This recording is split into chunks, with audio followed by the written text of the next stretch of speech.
오늘은 정죄하지 아니하시는 예수님, 이런 제목으로 함께 은혜를 받으려고 합니다. 여러분, 요한복음은 말이죠, 그 주제가 이제 성자 예수님을 향하여 주제를 잡고 있습니다. 예수님의 십자가의 죽음을 요한복음의 정점으로 보고 있어요.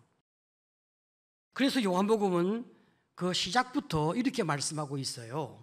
태초부터 성부 하나님이 그 성자 하나님과 함께 계셨는데 그 성자 하나님이 말씀으로 또 빛으로 이 땅에 오셨다, 이렇게 선언하고 있어요.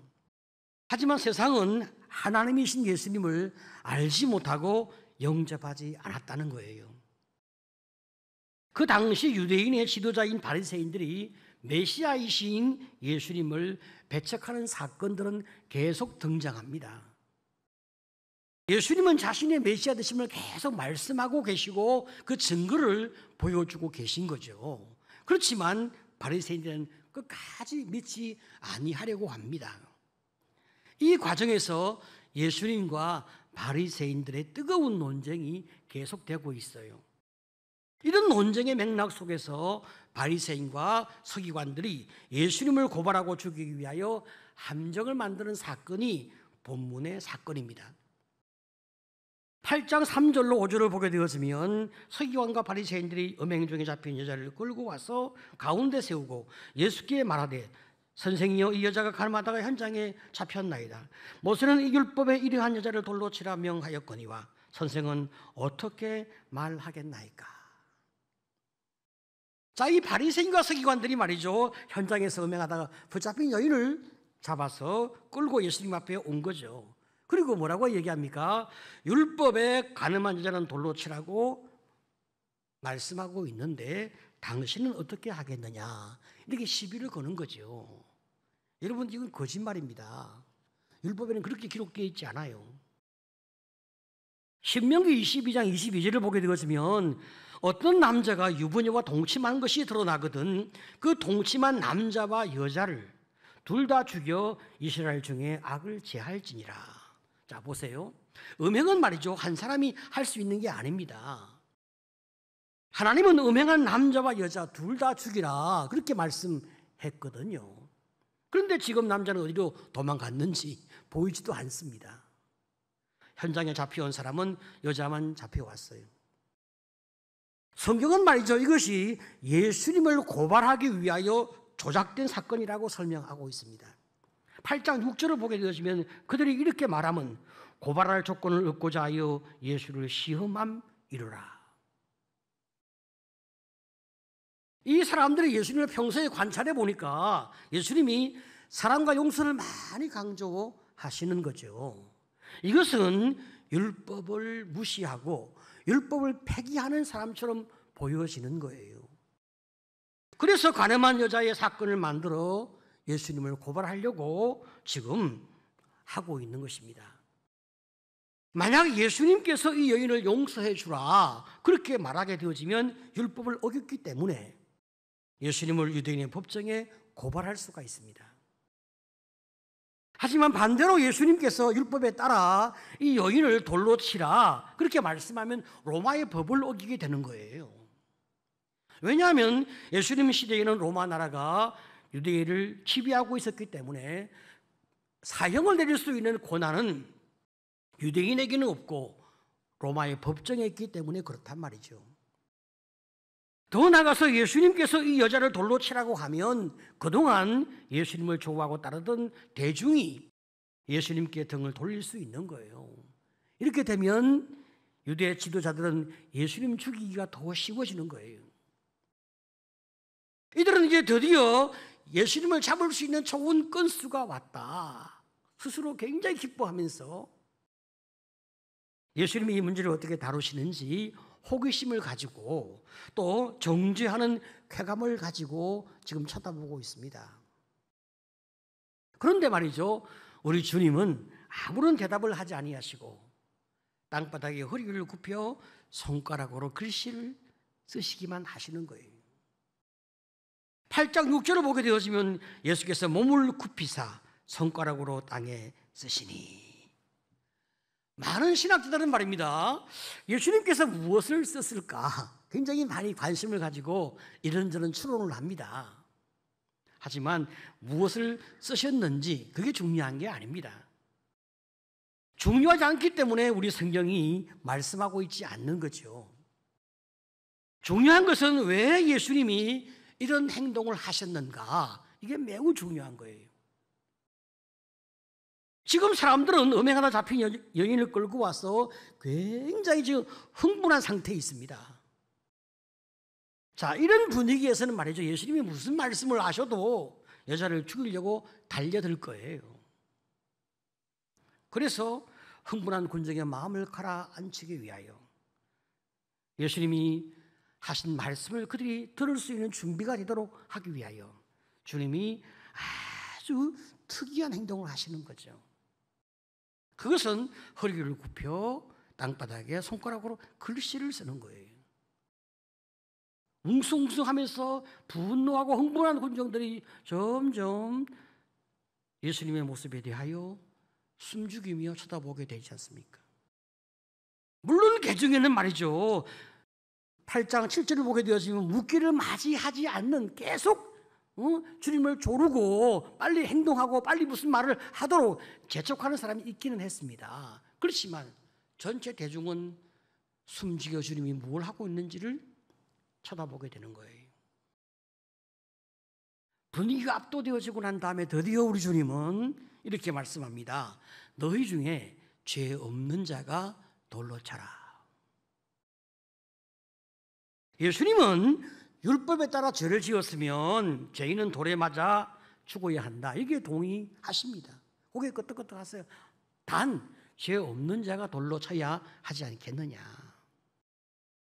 누군가가 만약 심판을 한다면 심판하는 사람은 적어도 죄가 없어야 하지 않겠냐. 주님이 정확하게 말씀하십니다. 예수님은 말이죠, 하나님으로서의 신적인 영광과 신적인 권세를 가지고 지금 그 영혼들의 그 양심에 지금 충격을 주고 계신 거죠. 주의 말씀을 듣고 많은 사람들이 마음에 가책을 받기 시작합니다. 숨겨진 그 양심의 고통이 다시 느껴지기 시작하는 거죠. 그래서 하나 둘 떠나기 시작했습니다. 8장 9절을 보면 그들이 이 말씀을 듣고 양심의 가책을 느껴 어른으로 시작하여 젊은이까지 하나씩 나가고 오직 예수와 그 가운데 섰는 여자만 남았더라. 죄 없는 사람이 돌로 치라 그렇게 말씀하니까 아무도 돌로 치지 못하고 다 떠나가는 거죠. 예수님의 신적 권위 앞에 숨겨진 죄가 다 드러나고 양심의 고통 속에서 그들은 더 이상 돌을 들고 있을 수가 없었습니다. 그래서 하나씩 다 떠나게 되는 거죠. 여러분, 떠난 이 사람들이 회개했다 그렇게 볼 수 있겠습니까? 아닙니다. 자기의 마음속에 일어나는 그 고통을 회피하고자 현장을 떠나 도망간 거죠. 정말로 그들이 회개했다면 인생과 삶이 달라지지 않겠습니까? 예수를 죽이는데 모의하거나 동의하거나 그 음모에 가담하지 않을 것 아닙니까? 여러분, 사람은 누구나 다 죄가 있습니다. 그래서 죄인은 또 다른 죄인을 율법에 근거하여 정죄할 수 없습니다. 그러니까 모든 사람이 다 그 자리에서 양심의 고통으로 말미암아 떠나가고 예수님과 그 여인만 남았습니다. 이 서기관과 바리새인들은 말이죠, 예수님 죽이기 위해서 율법을 사용했지만 예수님은 율법을 통하여 모든 사람이 자기 힘으로 구원받을 수 없는 죄인임을 다시 한번 우리 앞에 드러내 보여주고 계신 거예요. 예수님은 여인을 정죄하던 사람들이 모두 다 도망간 것 확인하시고 여자에게 묻습니다. 8장 10절 11절 예수께서 일어나사 여자 외에 아무도 없는 것을 보시고 이르시되 여자여 너를 고발하던 그들이 어디 있느냐 너를 정죄한 자가 없느냐 이르시되 나도 너를 정죄하지 아니하노니. 자, 이 말씀은 너무나 우리에게 은혜가 되죠. 정죄할 수 있는 분, 판단할 수 있는 분, 그런 자격을 갖춘 분, 그건 오직 우리 하나님밖에 없잖아요. 하나님이신 예수님이 그런 자격을 갖고 계시거든요. 근데 우리 주님이 우리에게 뭐라고 말씀하십니까? 나도 너를 정죄하지 아니하노니. 참 우리가 얼마나 많은 참 감동이 있고 은혜가 있고 가슴이 울컥한 그런 축복이 있습니까? 사람들은 말이죠, 율법 가지고 얼마나 많이 장난질을 합니까? 율법 가지고 남을 정죄하거든요. 물론 그 자신도 율법의 정죄 앞에서 자유롭지 못하지만 어떻든 간에 그 율법의 정죄를 가지고 얼마나 많은 사람을 죽였습니까? 우리가 역사의 흐름을 통하여 보면 종교의 권위를 가지고 얼마나 많은 사람을 죽였는지 우리는 정말로 가슴치게 되는 거예요. 그렇지만 우리 주님은 율법으로 정죄하지 않는다, 그렇게 말씀하고 계신 거예요. 우리 주님이 이렇게 말씀하신 것은 율법을 무시하는 것이냐? 결코 그렇지 않습니다. 여러분, 율법의 목적이 무엇입니까? 율법의 목적은 자신의 죄를 깨닫게 하는 거예요. 율법으로 구원받을 수 있는 사람은 아무도 없는 거예요. 그 누구도 율법을 지킬 수가 없기 때문에 율법으로 구원받지 못하는 거예요. 단지 율법으로 말미암아 우리가 우리의 죄가 어떠한 죄가 있는지 알고 결코 내 힘과 내 능력으로 구원의 자리에 이를 수 없구나, 그것을 우리가 알고 십자가 앞에 은혜를 구하고 하나님 앞에 은혜를 구하게 하는 것이 율법의 목적이란 말입니다. 주님은 이 여자를 정죄하지 아니하시고 이 여자의 죄를 자신의 십자가 희생을 통하여 용서하시려고 결심하시는 겁니다.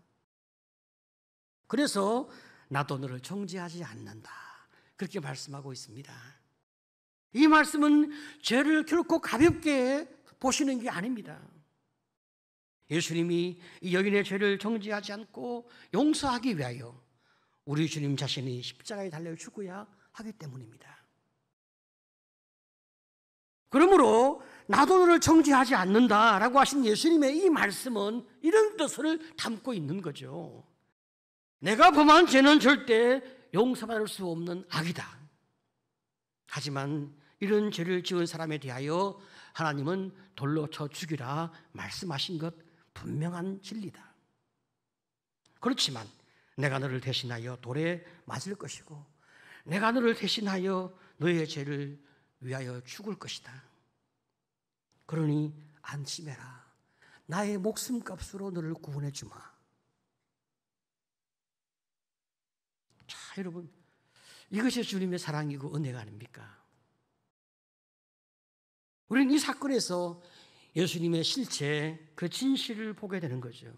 그것은 우리의 죄와 인생의 모든 문제를 책임져 주시는 우리 주님, 해결하시는 우리 주님, 마침내 우리를 구원하시고 우리의 주님이 되어주신 우리 주님을 우리는 보게 되는 거예요.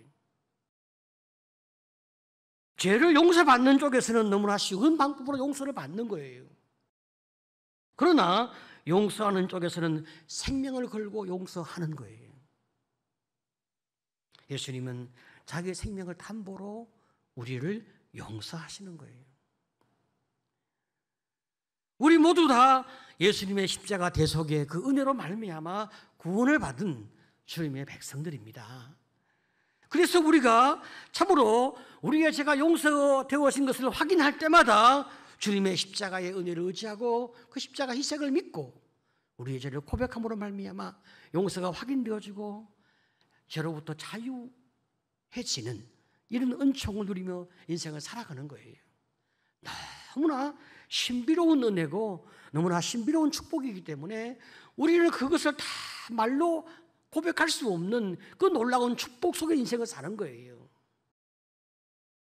그렇지만 우리 하나님 편에서는 자기 아들을 희생시켜서 우리에게 베푸시는 용서의 은이란 말입니다. 우리가 이것을 기억할 때 우리는 주님의 십자가를 바라보는 우리의 마음이 감격과 감사와 눈물이 있는 그런 마음을 가지게 됩니다.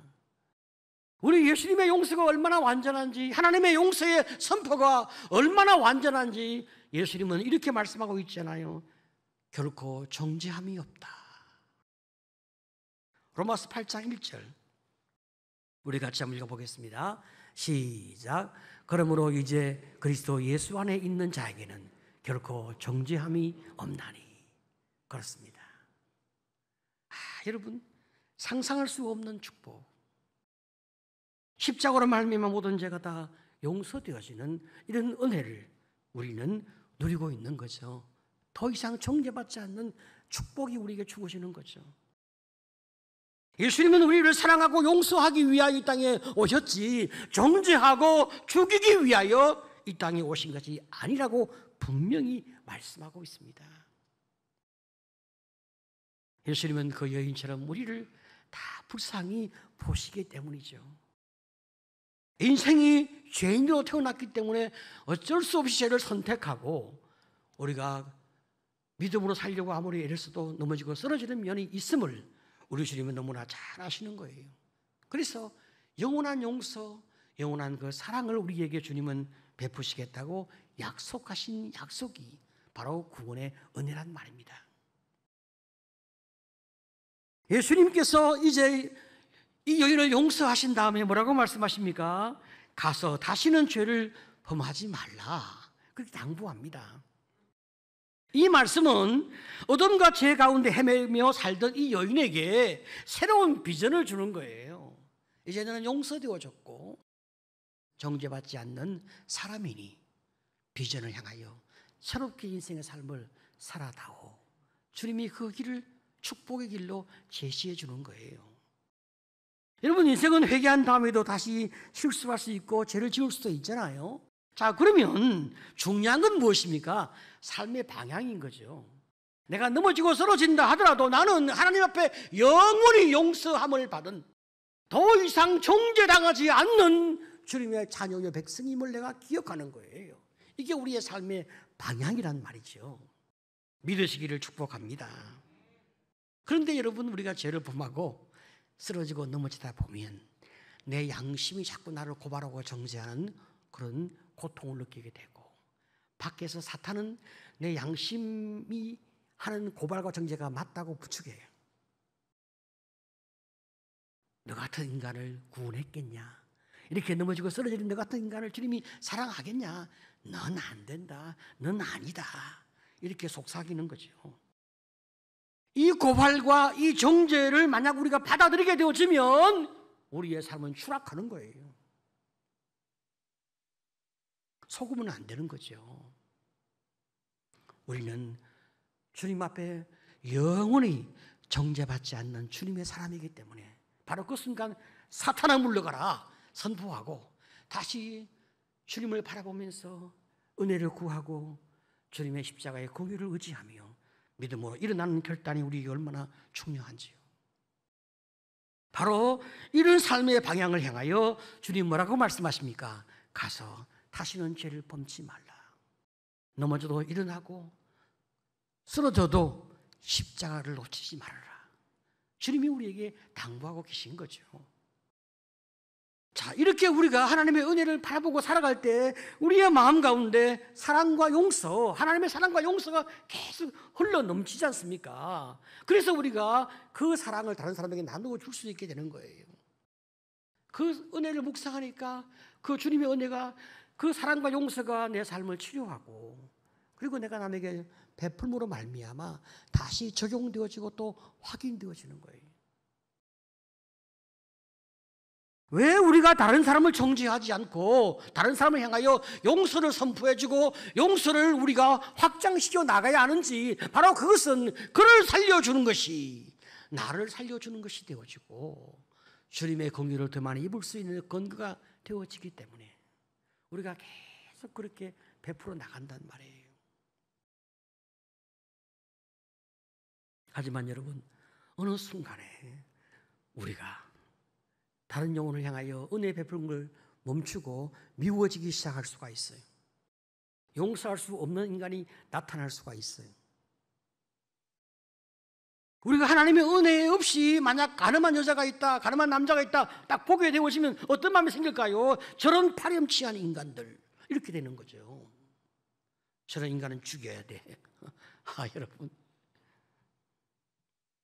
그러면 우리 역시 다시 바리새인처럼 하나님의 은혜가 더 이상 내게 은혜가 되지 못하고 하나님의 은혜가 더 이상 남에게 흘러가지 못하는 악한 자로 우리는 추락하는 거예요. 정말로 우리는 과거에 거지처럼 깨어지고 부수어진 냄새나고 죄로 인하여 참으로 추악한 모습을 가지고 있는 인생이었습니다. 그런데 주님의 십자가의 피로 우리의 죄를 다 덮어주시고 의롭다 하시고 정결케 하시고 상상할 수 없는 축복으로 우리의 인생을 축복해서 정말 기적 속의 인생을 살고 있는 거예요. 여러분, 얼마나 기적을 누리고 있는지 모르지만 저는 진짜 기적 같은 삶을 살고 있어요. 저의 소년 시절을 생각해 보게 되면 내가 어떻게 이런 하나님의 은혜를 누리고 있을까? 복음이 아니면, 주님의 사랑이 아니면 설명할 수가 없어요. 그 주님께서 우리에게 뭐라고 말씀합니까? 가서 다시는 죄를 범하지 말라. 이 말씀은 이제는 더럽고 냄새나는 그 죄의 길, 네 중심의 길, 악한 길, 세상을 바라보는 길, 그 길로 가지 말고 하나님을 의지하고 명예롭게, 아름답게, 거룩하게, 당당하게 믿음의 길을 걸어가라. 너의 인생은 하나님이 책임지지 않냐. 이렇게 주님이 말씀하는 말씀의 의미가 그 속에 담겨 있단 말이에요.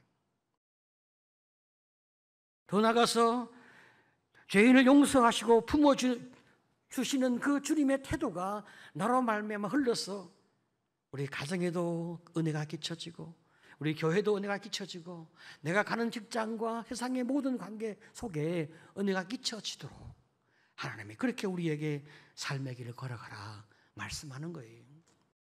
여러분, 참 이 길이 쉽지는 않은 길입니다. 하나님의 은혜를 묵상하는 그 묵상을 잠깐이라도 놓치면 우리는 우리의 본성이 그냥 나오게 되어 있어요. 그 남을 정죄하고 남을 판단하고 그냥 갑질하고 싶은 확 이런 욕구가 우리 안에 불끈불끈 일어나거든요. 은혜를 묵상하면 나는 아무것도 아니지만, 그러나 은혜 없으면 모든 게 다 내 능력과 내 힘으로 되어진 것처럼 착각하는 이런 악함이 일어나기 때문에 우리는 죄를 짓게 되고 냄새 나는 악한 말과 행동을 하게 되어지고 남에게 상처를 주는 모습을 우리는 범하게 되는 거예요. 그런데 이런 나를 순간 또 내가 깨닫고 주여 하고 십자가를 바라보고 그 은혜를 구할 때 언제 내게 그런 추악한 모습이 있었냐? 주님은 묻지도 않고 다 십자가의 피로 안아주시고 씻어주시고 새롭게 나를 대하시는 그 은총이 끊임없이 우리에게 쏟아지고 계시잖아요. 우리가 영원한 그 은혜를 입고 있으니까 주님을 묵상하고 그분을 바라보면서 그 사랑의 힘으로 때때로 우리 가족 중에 사랑할 수 없는 사람이 있거든요. 때때로 우리 성도 가운데서 사랑하기 힘든 사람이 있거든요. 정말로 세상 앞에 나가보면 내가 정말로 정죄하고 비난하고 죽이고 싶을 정도로 악하고 미운 사람이 있어요. 그런데 우리가 주님의 은혜를 입은 사람이기 때문에 하나님 하고 사랑해 보려고 해서는 거예요. 그때 하나님이 우리에게 감동하시는 거죠. 네가 작은 능력으로 네가 많은 일을 감당해 보려고 애쓰고 있구나. 가서 다시는 죄를 범치 말라 부탁한 나의 말을 네가 순종하려고 애쓰고 있구나. 그 주님의 위로와 축복이 우리의 삶에 가득해지는 거죠. 그래서 날마다 예수 때문에 새로워지는 놀라운 축복이 우리의 축복이 되는 것입니다. 오늘 여러분 어떤 삶의 상황 가운데서도 주님만 의지하는 이 분명한 방향성을 가지고 인생을 초점을 흐려주지 않는 그런 귀한 방향성으로 삶을 살아가시는 여러분 되시기를 간절히 축복합니다.